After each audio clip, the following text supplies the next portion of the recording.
ओम खड्गं चक्रगदे सुचापपरिघां शूलं भुषुण्डिं शिरा शंखं संददधिं करैस्त्रिनयनां सर्वाङ्गभूषावृतां नीलास्मद्युतिमासपाददशकां सेवे महाकालिकां यामस्तौ सुपिते हरौ कमलजु हन्तुं मधुं कैटभम्। नमस्कार, महाकाल्यै नमः।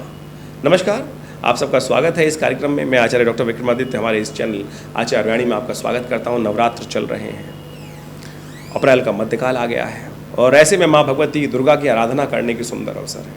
नव संवत अभी आरंभ हो चुका है। नव संवत के आरंभ के साथ ही हमारे यहाँ चैत्र नवरात्र आरंभ हो जाते हैं और साल के नव वर्ष के आरंभ के साथ साथ इन नवरात्रों में माँ भगवती शक्ति की आराधना करके हम पूरे वर्ष इस संघर्ष को करने के लिए, आगे जीवन को चलाने के लिए, नव शक्ति का सृजन करने के लिए माँ भगवती की आराधना करते हैं। ये है सुंदर भारतीय संस्कृति, सनातन संस्कृति। हर कार्य को करने से पहले माँ भगवती का स्तवन, दुर्गा का स्तवन, शक्ति का स्तवन, उस परात्पर ब्रह्म का स्तवन करने का सुंदर शास्त्र में ये कार्य रखा गया। ये हमारी संस्कृति में रखा गया। ये वो संस्कृति है। तो आप समझो वृषभ राशि वालों, आपके लिए कैसा ग्रहों का योग रहेगा, कैसे आपको भाग्य जगाने हैं।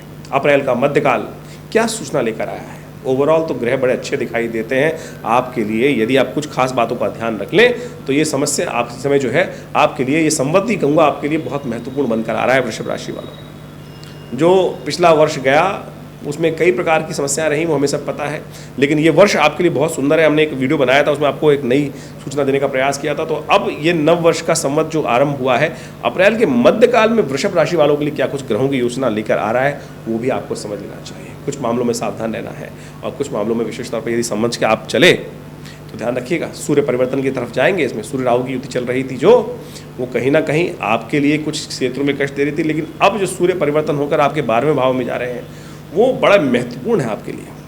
उम्मीद जगाते दिखाई दे रहे हैं। उम्मीद के द्वारा कैसे एक नई शक्ति का संचार करेंगे। उम्मीद भी होनी चाहिए, सपने भी नए दिखा सकती है, नए सपनों का उदय हो सकता है। और ये सपने जो हैं कैसे पूर्ण कर रहे हैं, इसको आपको समझना है। केवल सपने देखने से काम नहीं होने वाला, सपनों को पूर्ण करने का प्रयास भी करना है। इसमें काल नाम का संवत जो आरंभ हुआ है, इसमें राजा जो है मंत्री हैं और आपकी राशि के अनुसार से यदि बात करें तो मंत्री का जो विशेष तौर पर योग चल रहा है, वो कई प्रकार के आपको लाभ देने के योग बना सकता है। सप्तम भाव में के स्वामी जो है मंगल है, वो राजा है आपकी राशि के अनुसार से, और साथ साथ शनि मंत्री हैं। और वृषभ राशि वालों के लिए शनि तो योग कारक हो जाता है, लेकिन शनि मंगल का जो सप्तक योग हो या एक राशि पे योग हो, ये शुभ नहीं होता है। और ये विशेष तौर पर आपकी सफलता वाले में बैठे हैं और सफलता में दुविधा देने का योग अभी 23 अप्रैल तक बना है। तो ध्यान रखते हुए कार्य करना है। सुंदर तरीके समझें कि कैसे आपके लिए योग रहेगा अप्रैल के मध्यकाल में। 11 अप्रैल का अवसर तृतीया का तिथि है, चैत्र मास की शुक्ल पक्ष की तृतीया, बृहस्पतिवार का अवसर है। वृषभ में सुबह 8:45 पर चंद्रमा का प्रवेश होने जा रहा है और यह आपके लिए नव शक्ति का संचार करेगा, विचारों में उदय करेगा। बृहस्पति के साथ चंद्रमा 12वें भाव में विराजमान थे और बदलकर अब लग्न में आ रहे हैं चंद्रमा। ये आपके लिए बहुत सुंदर योग बना रहे हैं, लाभ के योग बना रहे हैं, नव विचारों का उदय करने का योग बना रहे हैं। लेकिन बृहस्पति वहाँ बैठे हुए अभी भी थोड़ा सा कष्ट देने का योग बना सकते हैं। पूरे वर्ष बृहस्पति ने आपको थोड़ा सा सपनों में रखा है, तो ऐसे में स्थिति दिखाई दे रही है वृषभ राशि वालों के लिए। वृषभ राशि, वृषभ लग्न वालों के लिए सबके लिए योग है, ध्यान रखें। इस दिन विशेष तौर पे आपके ग्रह योग अच्छे हैं, तो ऐसे में और पुण्य करने के लिए नवरात्र का सुंदर लाभ लें। माँ भगवती चंद्रघंटा की आराधना करें, गणगौर पूजा करें, गौरी पार्वती का पूजन करें, श्रृंगार का सामान माँ भगवती को अर्पित करें। दुर्गा सर्वमंगल मांगल्ये शिवे सर्वार्थ साधिके शरण्ये त्र्यंबके गौरी नारायणी नमोस्तुते इस मंत्र का जप करते हुए लाल चुन्नी भगवती को अर्पित करें। साथ साथ मत्स्य जयंती भी है। भगवान विष्णु का अवतरण मत्स्य के रूप में इसी अनादिकाल में इस तिथि पे हुआ था। रवि योग विद्यमान है, नए कार्य आरंभ करने के लिए दिन अच्छा दिखाई देता है। गुरुजन का पूजन करें, भगवान विष्णु को पीले वस्त्र अर्पित करें, केले का पूजन करें। ये सब सुंदर प्रयोग कर आप दिन को और शुभ कर सकते हैं, नए विचारों में शक्ति ला सकते हैं। ये सब ऐसा दिन दिखाई देता है। 12 अप्रैल का दिवस भी आपके लिए ओवरऑल बहुत अच्छा है। शुक्रवार का अवसर, चतुर्थी तिथि का योग, लेकिन इस दिन नए कार्यों को आरंभ करने के लिए दिन अच्छा नहीं, क्योंकि भद्रा विद्यमान रहेगी, जो करीब करीब सूर्योदय से पहले आरंभ होकर करीब करीब 1:11 तक रहेगी। ऐसे में ग्रहों योग के अनुसार से बृहस्पति, और विशेष तौर पर यह बात करें कि जो योग है 12वें भाव में बृहस्पति का, वो कहीं ना कहीं थोड़ा नुकसान करने का योग लगातार बना रहा है। चंद्रमा नए शक्ति का संचार कर रहा है, मंगल शनि कहीं ना कहीं टकराव की स्थिति दे रहे हैं, तो उससे बचते हुए आपको कुछ खास उपाय करने का प्रयास करना चाहिए। माँ भगवती को कुष्मांड का समर्पण करना चाहिए, कुष्मांड की बलि देने का प्रयास करना चाहिए। सीताफल अंधकार स्वरूप इस संसार में ज्ञान को देने वाली भगवती, जिनका कुष्मांड का, इस संसार को कुष्मांड के रूप में कहा जाता है, उन्होंने जन्म दिया। और कहा जाता है कि माँ भगवती को जो पेठे का इस दिन भोग लगाते हैं, उनके कष्टों को दूर करने का योग बनता है। 13 अप्रैल का दिवस पंचमी का दिवस है, शनिवार का अवसर है और ग्रहों का परिवर्तन का योग बन रहा है। और ग्रह को परिवर्तन योग बनकर आपके लिए सुंदर परिवर्तन का योग बनाएगा, लाभ के योग प्रशस्त करेगा। दोपहर को करीब 12:50 पर चंद्रमा परिवर्तित होकर तृतीय भाव में जाएंगे और साथ साथ इस दिन विशेष तौर पर मेष राशि में प्रवेश करेंगे सूर्य राहु की युति, जो कष्टमय युति थी, जो आपके परिवार में कहीं ना कहीं बच्चों के साथ कुछ ना कुछ कष्ट देने के योग बना रही थी, वो हटकर 11वें भाव से निकलकर 12वें भाव में सूर्य का जाना एक तरह से सूर्य राहु की युति से जो आपका कष्ट चल रहा था उससे निवृत्त करने का योग बनाएगा। लेकिन थोड़ी महत्वाकांक्षा अधिक बढ़ा देगा। आकांक्षा हो लेकिन महत्वाकांक्षा का लेवल आपको समझ लेना चाहिए कि हम अपनी चादर से बाहर जाकर कार्य न करें। यदि ये समझ लिया आपने तो बहुत सुंदर रहेगा आपके लिए। ऐसे में भगवान सूर्य का स्तवन करें। भगवान सूर्य के निमित्त आप सुंदर दान, खिचड़ी का दान, कंबल का दान, वस्त्रों का दान, ये सब कर लाभ ले सकते हैं। कष्टों को दूर करने का योग बना। श्री पंचमी है, भगवती महालक्ष्मी की आराधना करने का अवसर है। साथ साथ स्कंद माता के रूप में माँ भगवती की आराधना की जाती है। हमने विवेकानंद योगाश्रम में जो यज्ञ चल रहा है सहस्त्र चंडी महायज्ञ नवरात्र के अवसर पर, उसमें माँ भगवती स्कंद माता का विशेष पूजन करने की सुंदर व्यवस्था करिए। आप भी उसमें सम्मिलित हो सकते हैं। उसके लिए फ़ोन नंबर स्क्रीन चल रहे हैं, उन पर संपर्क साध कर आश्रम में यज्ञ की जो व्यवस्था है उसको समझकर आप उसमें भाग ले सकते हैं। 14 अप्रैल का दिवस षष्ठी तिथि है, रविवार का अवसर है और स्कंद षष्ठी कात्यायनी देवी की पूजन रवि योग नाम की सुंदर स्थिति इस वक्त ग्रहों की विद्यमान है, जो आपके लिए अनुकूल बनी हुई है। चंद्रमा बहुत सुंदर होकर लाभ के योग बना रहे हैं आपकी राशि के अनुसार से, बृहस्पति के साथ बैलेंस होकर बैठे हुए हैं और सूर्य परिवर्तित हो चुके हैं। ये सब के सब आपके लिए अच्छे योग बनते दिखाई दे रहे हैं। सुबह सुबह भगवान सूर्य का दर्शन करके गायत्री का पाठ करके कार्य करने का प्रयास करें। हो सके तो नमक का दान करने का प्रयास करें, गेहूं का दान करने का प्रयास करें। इससे आपकी महत्वाकांक्षा पे अंकुश लगेंगे। प्रैक्टिकल वे में काम करने का आपको प्रयास करना चाहिए। हाइपोथेटिकल सिचुएशन से बचने का प्रयास करना चाहिए। ग्रह अनुकूल है। यदि आप प्रैक्टिकल काम करने का प्रयास करेंगे, योजना को सही रूप से बनाएंगे तो सही रूप से आपको लाभ प्राप्ति के योग बनेंगे। तो हाइपोथेटिकल सिचुएशन नहीं, यानी ऐसी चीज़ नहीं कि जो एक बियॉन्ड आपकी स्थिति हो, जो नहीं कर सकते हो, उसको ना करने का प्रयास करें। यदि आपने एनालाइज कर लिया है कि ये आपकी सीमा में कार्य हैं, तो आप सामर्थ्य में कार्य है, तो आप उनको अवश्य पूर्ण करने के लाभ प्राप्ति करने के अवसर बना सकते हैं। 15 अप्रैल का दिवस सप्तमी तिथि का योग है, सोमवार का अवसर है और चंद्रमा परिवर्तन करके कर्क राशि में प्रवेश करेंगे आपके तृतीय भाव के अंदर। इस दिन ग्रहों का योगायोग विशेष तौर पर दिखाता है। काल रात्रि भगवती का स्तवन करने का दिवस। देखिए, जीवन में कई प्रकार के कष्ट चल रहे होते हैं। जैसे हमारे मन में अनेक प्रकार के काम, क्रोध, मद, लोभ, ईर्ष्या, द्वेष, ये सब विराजमान होते हैं। उन सब पर विजय प्राप्त करने के लिए भगवती कालरात्रि का स्वरूप है, जो हमारे समस्त शत्रुओं को संहार करने का योग बनाती है। नवरात्र का सप्तम दिवस कालरात्रि का स्तवन करने का अवसर है। ग्रह योग आपके अनुकूल है। ऐसे में फिर भी कुछ मनोमस्तिष्क में बैठे हुए जो विचार नेगेटिव हैं, भारी समस्याएं उत्पन्न करने के योग भी बहुत सारे लोग बनाते हैं। उन सब के विचारों में परिवर्तन लाने के लिए माँ भगवती कालरात्रि का स्तवन करना चाहिए, कालरात्रि का पूजन करना चाहिए। दुर्गा सप्तशती में 11वें अध्याय में जो मंत्र आया है, सर्वा बाधा प्रशमनम त्रैलोक्यस्य अखिलेश्वरी एवमेव तया कार्यम अस्मद वैरी विनाशनम, इसका स्तवन करना चाहिए। इससे यज्ञ करना चाहिए, पीली सरसों से यज्ञ करना चाहिए। कहा जाता है इससे नेगेटिव भाव हटकर पॉजिटिविटी आपके मन में उदय होगी और कल्याण के योग बनेंगे। 16 अप्रैल का दिवस जो है विशेष तौर पर अष्टमी तिथि का योग है, महाअष्टमी का योग है, मंगलवार का अवसर है, अशोकाष्टमी का योग है, महागौरी का पूजन करने का अवसर है। ग्रह आपके अनुकूल है। आपके पराक्रम से बहुत ज़बरदस्त तरीके से लाभ प्राप्ति के योग बन सकते हैं। पराक्रम में अद्भुत विजय प्राप्ति करने के सामर्थ्य आपके जीवन में विद्यमान होंगे। लेकिन ध्यान रखिएगा, आपके पराक्रम को थोड़ा स्वार्थी बनकर अपने कार्यों में लगाने का प्रयास कीजिएगा। बहुत सारे बेकार के कार्य आपके जिम्मे पड़ सकते हैं। बहुत सारे लोग आपको अपने कामों में बिजी कर सकते हैं, तो हट जाइए। अपने लाभ के लिए स्थिति थोड़ा सा ध्यान रखते हुए कार्य करेंगे तो अच्छा रहेगा। अशोक अष्टमी का सुंदर योग है। कहा जाता है कि इस अष्टमी के अवसर पर अशोक के पेड़ के नीचे बैठकर राम कथा का श्रवण करना चाहिए। माँ भगवती दुर्गा का यज्ञ करना चाहिए। कहा जाता है कि सीता जी ने भी इस योग में, जब हनुमान जी ने उनको अशोक के पेड़ के नीचे बैठे बैठे कथा का श्रवण किया था, राम कथा, तो माँ भगवती के मन से भी शोक दूर भाग गया था। तो आप भी इसी सुंदर योग कर हमारे मन में कहीं ना कहीं विभिन्न प्रकार के शोक होते हैं और इन छोटे छोटे योगों से उनको दूर करने में लाभ मिलते हैं और जीवन में आनंद प्राप्ति के योग बन जाते हैं। ऐसे में आश्रम में नित्य प्रति यज्ञ चल ही रहा है और महानवमी के अष्टमी का अवसर है। तो कहा जाता है कि महाअष्टमी के अवसर पर माँ भगवती के सानिध्य में जो यज्ञ करते हैं, हमारे दुर्गा जी भगवती का जो श्री विग्रह आश्रम पर विराजमान है, हमने देखा है समस्त मनोकामनाओं की सिद्धि के योग बनते हैं, कष्टों को दूर करने के योग बनते हैं। तो अवश्य आप भी सानिध्य लें माँ भगवती दुर्गा का, जो आश्रम में प्रतिष्ठित हैं। आपकी मनोकामना सिद्धि का योग बनेगा। 17 अप्रैल के दिन महानवमी का अवसर है, रामनवमी का अवसर है और ये रामनवमी बहुत विशेष है।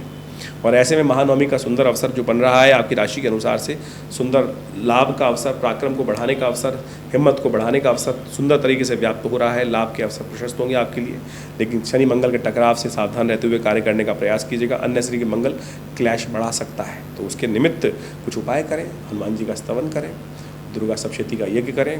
जीवन के समस्त कष्टों को दूर करने का अवसर है, इसका लाभ उठाने का प्रयास करना चाहिए। 18 अप्रैल का दिवस विशेष तौर पर दशमी का तिथि का योग है और विशेष तौर पर बृहस्पतिवार का अवसर है। सिंह में चंद्रमा प्रवेश करेंगे सुबह 7:56 पर बृहस्पति के साथ चंद्रमा चतुर्थ भाव में बैठकर, द्वादशवें भाव से बृहस्पति बैठकर गजकेसरी योग का निर्माण करेंगे। लाभ का योग बनाएंगे, सुख का योग बनाएंगे। कहीं ना कहीं लाभ के योग प्रशस्त कर सकते हैं। रवि नाम का योग सुंदर तरीके से बनाए हुआ है। नए कार्यों का आरंभ करने का दिवस भी अच्छा दिखाई देता है। लेकिन एक बात ध्यान रखिएगा, 17, 18, 19 में अश्लेषा मघा नाम के नक्षत्र विद्यमान रहेंगे, जो आधा दिन 17 का लेगा, 18 दिन का पूरा लेगा। नवमी का जो 19 अप्रैल का आधा दिन रहेगा। तो इन 2 नक्षत्रों में जो जन्म लेते हैं उनको मूल शांति अवश्य करानी चाहिए। जो बच्चे नए जन्म ले रहे हैं उनके माता पिता करा लें, और जो बड़े लोग हैं और उनकी मूल शांति बाई चांस नहीं हुई है और हो सकता है जीवन में अनजाने कष्ट बार बार परेशान करते हो मूल शांति ना होने के कारण से, तो तुरंत अभी से मूल शांति करा लीजिए। 27 दिन तक पुनः जब घूम के आएगा ये, उस दिन पूर्णाहुति करा लीजिएगा। 27,000 जप करा लीजिए मूल शांति के मंत्र का, और देखिए परिवर्तन का योग स्वयं देख सकते हैं। 19 अप्रैल को एकादशी है, कामदा एकादशी है। बहुत सुंदर तरीके से कामनाओं को पूर्ण करने वाली एकादशी है। एकादशी का अवसर, शुक्रवार का योग, ग्रहों का योग आपके अनुकूल, गजकेसरी योग का सुंदर निर्माण चल ही रहा है और इसका पूर्ण लाभ आपको प्राप्त होने का अवसर सुंदर तरीके से आपको मिल सकता है। ऐसे में कहा जाता है शुक्रवार के दिन जब एकादशी पड़े, कामदा एकादशी पड़े, तो भगवती महालक्ष्मी के साथ भगवान विष्णु का श्री सूक्त के द्वारा ये करना चाहिए। वो इस प्रकार से मंत्र हैं, ओम हिरण्यवर्णाम हरणिम सुवर्ण रजस्रजाम चंद्राम हिरण्यमयीम लक्ष्मीम जातवेदो माव ताम आव जातवेदो। ये सुंदर मंत्र हैं और कहा जाता है इनका स्तवन कर कर समस्त सांसारिक मनोकामनाओं को पूर्ण करने का सुंदर अवसर आपको बन सकता है, योग बन सकता है। ये कर्म है, कर्म करेंगे तो उसका प्रभाव भी आपके जीवन में शुभ रूप से प्राप्त होगा। शुभ कर्म करोगे तो शुभ प्रभाव होगा, अशुभ करोगे तो अशुभ फल आपके जीवन में हो सकता है। तो इस कामदा एकादशी पर मनोकामनाओं का ध्यान करते हुए सुंदर तरीके से इस मुहूर्त का लाभ लीजिए। ग्रह आपके अनुकूल चल रहे हैं। एक छोटा सा प्रयास परमात्मा की कृपा से 100 गुना अधिक प्रभाव प्राप्ति के योग बन सकते हैं। 20 अप्रैल की यदि हम बात करें तो द्वादशी का अवसर, शनिवार का अवसर है। साथ कन्या में चंद्रमा का परिवर्तन होगा, लेकिन वो रात को होगा। लेकिन दिन में सुबह 7:49 पर मीन राशि में चल रहे बुध जो है वो उदय हो जाएंगे, और मीन राशि में जो चल रहे बुध जो है आपके 11वें भाव में बैठकर जो बैठे हैं, वो आप उदय होना कहीं ना कहीं ग्रह का प्रभाव को उत्पन्न करने के योग बनाएंगे। थोड़े क्षीण है, शुक्र के साथ विराजमान है, लेकिन बुध का एक सुंदर योग ये होता है कि जिस शुभ ग्रह के साथ बैठेगा तो शुभ प्रभाव देगा। और जहाँ वो बैठे हैं आपकी राशि के अनुसार से, ठीक है कमज़ोर है, मीन राशि में चल रहे हैं, लेकिन ये जो बैठे हुए हैं यहाँ पर लाभ वाले स्थान पे, बुध थाली के बैंगन की तरह माने जाते हैं। यदि कोई शुभ प्रभाव कर रहा है, यहाँ बैठे हुए 2 ग्रह बहुत शुभ हैं, शुक्र भी और राहु भी, उनके साथ बुध बैठ गए हैं तो वो भी शुभ ही हो गए। शक्ति कम भी है, थोड़ी शक्ति देने का प्रयास कर लो, चीज़ों को ऑर्गेनाइज करने में बहुत सुंदर तरीके से आपको लाभ मिल जाएगा। शक्ति बढ़ाएंगे कैसे, सुन लीजिए। शक्ति बढ़ाने के लिए क्या करना है आपको, गाय की सेवा करें, क्योंकि अभी कुछ दिन तक बुध यहीं चलने वाले हैं, वक्र स्थिति में पीछे जाएंगे काफ़ी लंबा और फिर यहीं चलेंगे। तो उसका लाभ लेने के लिए गाय को पालक खिलाएं, हरी चीज़ों का दान करें, सब्जियों का दान करें, किसी भंडारे में सब थोड़ी बुद्ध के मंत्र का जप कर लें। ये सब चीज़ें आपको लाभ देने के अवसर सुंदर तरीके से बनाने के लिए विराजमान है, तो इन सब का लाभ लें। देखिए जन्मपत्री में जो योग हैं विभिन्न प्रकार से, हम उन सब से आपको अवगत कराने का प्रयास करते हैं गोचर के प्रभाव के अनुसार से। ये जो कार्यक्रम हम आपके समक्ष उपस्थित करते हैं, इन सब में ग्रहों के गोचर प्रभाव को, चाहे वो जन्म राशि के अनुसार से हैं, चाहे वो लग्न के अनुसार से हैं, चाहे वो नाम राशि के अनुसार से, चाहे वो सूर्य राशि के अनुसार से, कई प्रकार से ज्योतिष के इन विषयों को आप समझ सकते हैं। प्रभाव होगा यदि सूर्य की राशि, यदि आप ज़ोडिएक साइन की बात करते हैं, यदि उसमें आपकी ये है तो आप उसको जाकर भी देख सकते हैं हमारी राशि के प्रभाव को। यदि आपकी चंद्र राशि के अनुसार से, उसको भी देख सकते हैं। लग्न यदि आपका स्पेसिफिक यही है जो जिसके बारे में चर्चा कर रहे हैं, तो वो भी आपका फलीभूत होने का योग बना सकता है।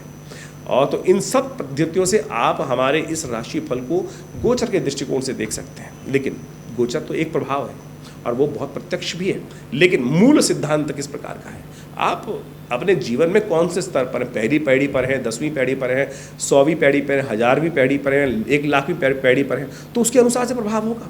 तो जो बहुत सारे लोग बोलते हैं कि राशि राशि में आपने 12 हिस्सों में बांट दिया, जी हाँ 12 हिस्सों में बांटा, ज्योतिष के सिद्धांत के अनुसार से बांटा, लेकिन हर व्यक्ति अपने एक अलग स्तर पर है, तो उसका प्रभाव अपने स्तर के अनुसार से होगा। तो आप उसको बृहद रूप से समझने का यदि प्रयास करेंगे तो बहुत सुंदर रहेगा। फिर भी दशाएं, महादशाएं, जन्मपत्री, मूल जन्मपत्री, षठवर्ग, षोडश वर्ग, इन सब को बहुत अच्छे से देखकर, जन्मपत्री का बहुत अच्छे से एनालिसिस कर आपके बहुत सारे आगे आने वाले समय को जाना जा सकता है और कष्टों को दूर करने का योग बनाया जा सकता है।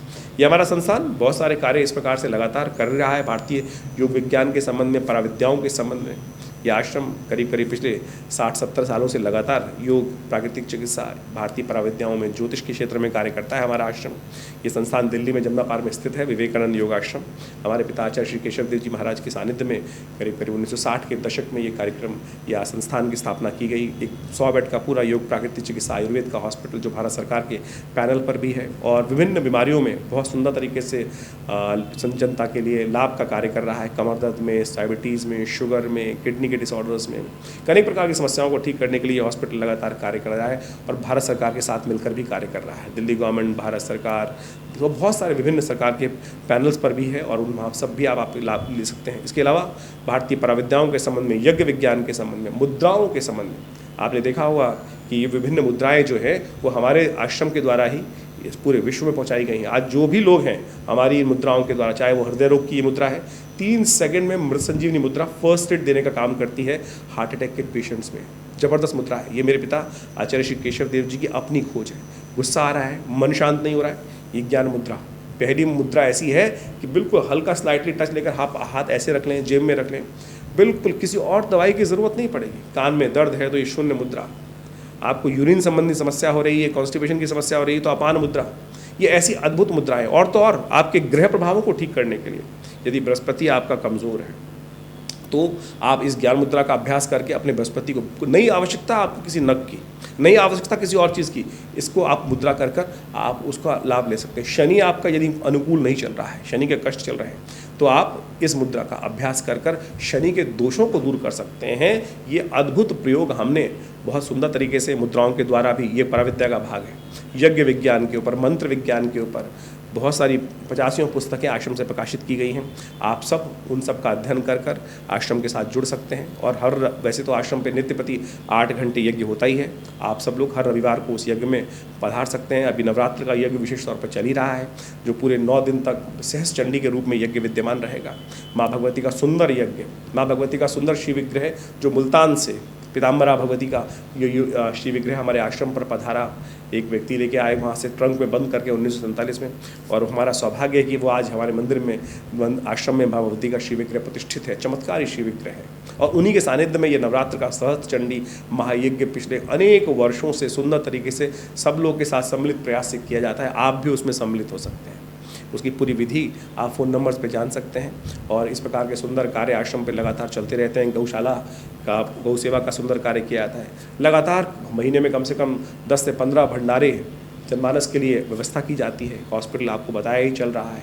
और बहुत सारे कार्य संस्थान के द्वारा, विवेकानंद योग आश्रम के द्वारा कार्य किए जा रहे हैं। ज्योतिष विज्ञान के संबंध में तो हम आपके साथ लगातार वीडियोस के माध्यम से आश्रम पे लोगों के साथ सानिध्य प्राप्त कर विभिन्न समस्याओं के लिए विभिन्न प्रकार के यज्ञ, मंत्र इत्यादि का सानिध्य, बहुत सारी समस्याएं, कोई स्वास्थ्य के संबंध है, महामृत्युंजय मंत्र, मृत संजीवनी मंत्र का अनुष्ठान, बहुत सारे रुद्राभिषेक इत्यादि आप सब लोग, कई व्यवस्था। हाँ, एक और, बहुत सारे लोग पितरों की समस्या से ग्रसित होते हैं, पितृ परेशान कर रहे हैं, पितरों को आप तर्पण नहीं कर पाते हैं, तो उसके लिए भी सुंदर व्यवस्था हमने अपने आश्रम पर रखी हुई है। आप अपनी अमुक तिथि पर अपने पितृ के निमित्त तर्पण, यज्ञ, यदि आप विशेष तौर पर ब्राह्मण भोजन इत्यादि यज्ञ करना चाहते हैं तो उसके लिए भी आश्रम से संपर्क साध सकते हैं। नंबर्स आपके सामने स्क्रीन पर लगातार चलते ही हैं। रुद्राभिषेक कराना चाहते हैं तो उसके लिए सुंदरकांड का पाठ कराना चाहते हैं तो उसके लिए भी सुंदर व्यवस्था आश्रम की तरफ से की जाती है। हर मंगलवार को सुंदरकांड का आश्रम में व्यवस्था चलती ही है। तो आप सब इन समस्त कार्यक्रम में आश्रम के साथ जुड़ सकते हैं। विवेकानंद योगाश्रम हमारे पिता आचार्य श्री केशव देव जी के माध्यम से ये स्थापित किया गया और आज हम उसी प्रयास में हम आपके समक्ष इस चैनल के माध्यम से उपस्थित रहते हैं और विभिन्न कार्यक्रमों को अपने आश्रम के बारे में आपको बताने का प्रयास करते हैं। आइए विवेकानंद योगाश्रम में। धन्यवाद, नमस्कार।